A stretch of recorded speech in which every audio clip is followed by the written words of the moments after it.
My dear students, in previous two videos I have explained many portion of this chapter.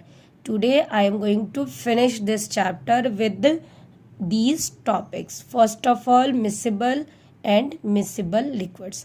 बेटा miscible liquids और immiscible liquids क्या होते हैं? नाम से आपको मालूम हो रहा है. miscible means ऐसे सोल्यूशन या ऐसे लिक्विड्स जो आपस में मिक्स हो जाएं, that is miscible liquids. Immiscible liquids that can not be mix to each other, है ना, जो नहीं हो सकते. ऐसे लिक्विड्स जो आपस में मिक्स नहीं होते वो क्या कहलाते हैं? हमारे इमिसिबल लिक्विड्स. मिसिबल लिक्विड्स में आप ले सकते हो एग्जाम्पल, जैसे ग्लिसरीन और वाटर का. वाटर लो, उसमें ग्लिसरीन लो, उसको डिजॉल्व कर दो, वो ईजिली हो जाएगा. ठीक है. और इमिसिबल में आप सब ले सकते हैं एग्जाम्पल ऑयल का वाटर में. भाई पानी में कभी क्या ऑयल डिजॉल्व हो जाएगा? नहीं. ऑयल क्या होता है? मिसिबल नहीं होता, वो लाइट होता है, तो वो वाटर की सरफेस पर फ्लोट करना शुरू कर देता है. ठीक है. अब होता है लोडिंग. लोडिंग ऐसी प्रोसेस होती है जिसमें जो इम्प्योरिटीज़ होती हैं, फाइन पार्टिकल्स की जो इम्प्योरिटीज़ होती हैं वो वाटर में इकट्ठी हो जाती हैं. इसको हम इस एग्जाम्पल से समझ सकते हैं. ये गंदा पानी है, मडी वाटर. इसमें आपने क्या किया है? एक थ्रेड की हेल्प से फिटकरी ली, एलम, है ना, एलम लिया, उसको हैंग कर दो थोड़ी देर के लिए, 2 से 10 मिनट, 2 से 5 या 6 मिनट. तो आप क्या देखते हो, जो ये फिटकरी होती है, ये जो जितने भी मडी वाटर में जितने भी पार्टिकल्स होते हैं इम्प्योरिटीज़ के लिए, डस्ट पार्टिकल, ये क्या करते हैं? बॉटम में जाकर इकट्ठा होना शुरू हो जाते हैं, है ना. इस प्रोसेस को हम कहते हैं लोडिंग. और आप देखोगे कुछ हद तक जो थोड़ा सा साफ पानी है वो वाटर में हो या ऊपर आ जाता है, नीचे सेडिमेंट्स हो जाते हैं इकट्ठे.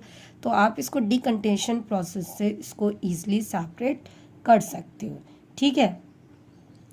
तो ये आपका लोडिंग प्रोसेस हो जाती है. क्यों हो जाती है? क्योंकि जो डस्ट पार्टिकल्स हैं, जो इम्प्योरिटीज़ होती हैं, वो एलम के साथ जाकर अटैच हो जाती हैं, जैसे कि क्ले पार्टिकल, डस्ट पार्टिकल्स. क्यों? क्योंकि उसमें जो वेट है वो हमने हैंग किया हुआ है और वो ईजिली नीचे जाकर बॉटम में बैठ जाते हैं, है ना. अब आता है आपका filtration. Filtration is the finer process than sieving. Means sieving से और अच्छी प्रोसेस होती है फिल्ट्रेशन. तो बेटा फिल्ट्रेशन में क्या होता है? स्पेशल टाइप के जो अब आप लैब में यूज़ करते हो. फिल्ट्रेशन जो है लैब में जब हम करते हैं तो स्पेशल टाइप के हमारे पास फिल्टर पेपर होते हैं. तो वो फिल्टर पेपर क्या करते हैं? बिल्कुल बारीक से बारीक इम्प्योरिटीज़ को अलग कर देते हैं. जब आप इसको छानोगे ना, इस डिकंटेशन वाले वाटर को जब आप फिल्टर करोगे ना, तो बहुत कुछ हद तक जो डस्ट पार्टिकल है उस फिल्टर पेपर पे आ जाएंगे. ठीक है. फिल्ट्रेशन में ये कह सकते हैं हम इनसॉल्युबल सॉलिड्स को हम लिक्विड से कैसे सेपरेट करेंगे. ठीक है. तो ये आपकी फिल्ट्रेशन प्रोसेस है. अब आप चाय बनाते हो, स्ट्रेनर का यूज़ करते हो, छन्नी का, है ना.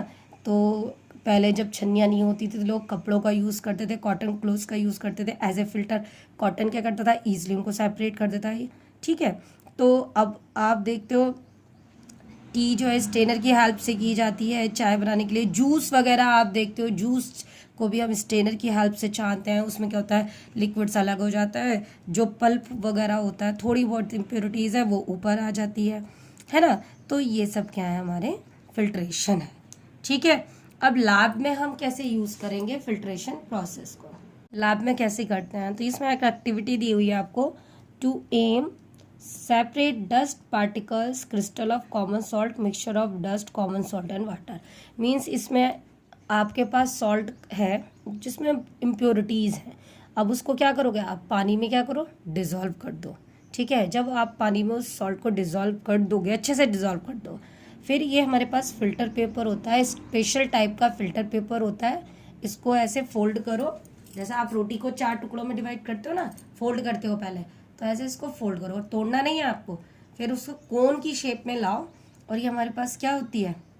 फनल होती है. इस फनल में इसको लगा दो, फिर इसको इस टाइप से अलग करो. तो आप क्या देखोगे? जो थोड़ी बहुत इम्प्योरिटीज़ थी ना उस सॉल्यूशन में, वो इस फिल्टर पेपर में आ जाएगी. और नीचे क्या है, सॉल्ट का जो सोल्यूशन है वो आपको अलग हो जाएगा। तो ये क्या है हमारा, हम कैसे लैब में यूज़ करते हैं फिल्ट्रेशन प्रोसेस को, है ना। नेक्स्ट आता है आपका इवेपोरेशन। तो बेटा आपको इवेपोरेशन हमने बता रखा क्या होता है। इवेपोरेशन क्या होता है आपका, इवेपोरेशन क्या होता है, इसमें जो वाटर होता है, जो लिक्विड होता है, वो वेपर्स बनकर या गैसेस फॉर्म में चला जाता है।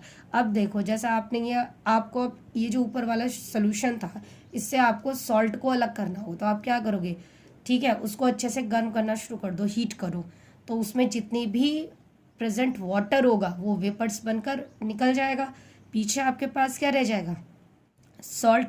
तो इवेपोरेशन प्रोसेस ऐसी प्रोसेस होती है जो सॉल्युबल सब्सटेंस को सॉल्यूशन से सेपरेट करने में मदद करती है, ठीक है। क्रिस्टलाइजेशन, क्रिस्टलाइजेशन क्या होता है, इसमें क्रिस्टल्स का फॉर्मेशन किया जाता है। इसका सबसे अच्छा एग्जांपल आप ले सकते हो सॉल्ट का, सॉल्ट्स की क्रिस्टल्स का। How can we obtain crystal of salt, तो इसमें आप क्या कर सकते हो, जो भी ये सॉल्ट सोल्यूशन होता है, ठीक है, उसको हम गर्म करते हैं अच्छे से, तो सॉल्ट के क्या बन जाते हैं, क्रिस्टल्स। तो ये जो आपका नमक बनता है, मेनली आप सुनते हो सांभर लेक के बारे में सुनते हो, which is present in Rajasthan. तो ये क्या करते हैं, सारे इवेपोरेशन की हेल्प से हम सॉल्ट को, सी वाटर से सॉल्ट को अलग करते हैं in the form of crystals. आपको मैंने चैप्टर में भी बताया था कि क्यारियाँ बनाई जाती हैं वाटर, और उसमें क्या होता है, सी वाटर को भर दिया जाता है, उसको छोड़ दिया जाता है ना। सन की हीट से क्या होता है, वो इवेपोरेट होता रहता है, ठीक है, और पीछे क्या रह जाता है हमारा, सॉल्ट रह जाता है। एक होता है आपकी प्रोसेस कंडेंसेशन। कंडेंसेशन क्या होता है, जो लिक्विड होता है, जो वेपर्स होती हैं, उनको लिक्विड फॉर्म में लाना। अब वेपर्स कंडेंस होती हैं, ठंडी होती हैं, लिक्विड फॉर्म में आ जाते हैं, उस प्रोसेस को कहते हैं हम कंडेंसेशन। जैसे आप कुछ कुक कर रहे हो तो आप ढक देते हो किसी बर्तन से, तो आप देखते हो तो उस प्लेट पर या उस बर्तन पर क्या आ जाती हैं, ड्रॉपलेट्स आ जाती हैं लिक्विड्स की, है ना। तो क्यों होती हैं, वेपर्स बनती हैं, बर्तन की सरफेस से टकराती हैं, ठंडी होती हैं और लिक्विड में आ जाती हैं। एक होता है डिस्टिलेशन। डिस्टिलेशन, इवेपोरेशन और कंडेंसेशन, ये तीनों प्रोसेस साथ साथ चलती हैं। जब इवेपोरेशन प्रोसेस होती है तो वो जो वाटर वेपर्स हैं वो कंडेंस हो जाती हैं, उसे कहते हैं हम डिस्टिलेशन। ये जो डिस्टिलेशन प्रोसेस है ये आपके क्रूड ऑयल से अलग करने के लिए की जाती है। आपका ये पेट्रोल डीजल है वो ऐसे ही नहीं बन जाता, जो आपका कच्चा तेल होता है, क्रूड ऑयल, उसको डिस्टिलेट किया जाता है, डिस्टिलेशन प्रोसेस की जाती है, जिससे हमें ये पेट्रोल, डीजल, कैरोसिन और डिफरेंट टाइप्स के जो हमारे प्रोडक्ट्स हैं ये हमें मिलते हैं। मैग्नेटिक सेपरेशन, मैग्नेटिक सेपरेशन क्या होगा, आपको पता है आयरन, निकल और cobalt, these three substances has magnetic properties, ठीक है। ये जो तीनों चीज़ें हैं ये मैग्नेटाइज हो जाती हैं। जब आप इनको, मैग्नेट को इनके पास ले जाओगे तो मैग्नेट क्या करेगी, इनकी तरफ अट्रैक्ट हो जाएगी, ठीक है।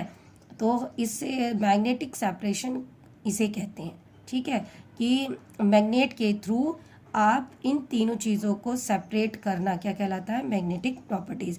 Magnetic property is use to separate magnetic and non magnetic substance from the mixture, ठीक है।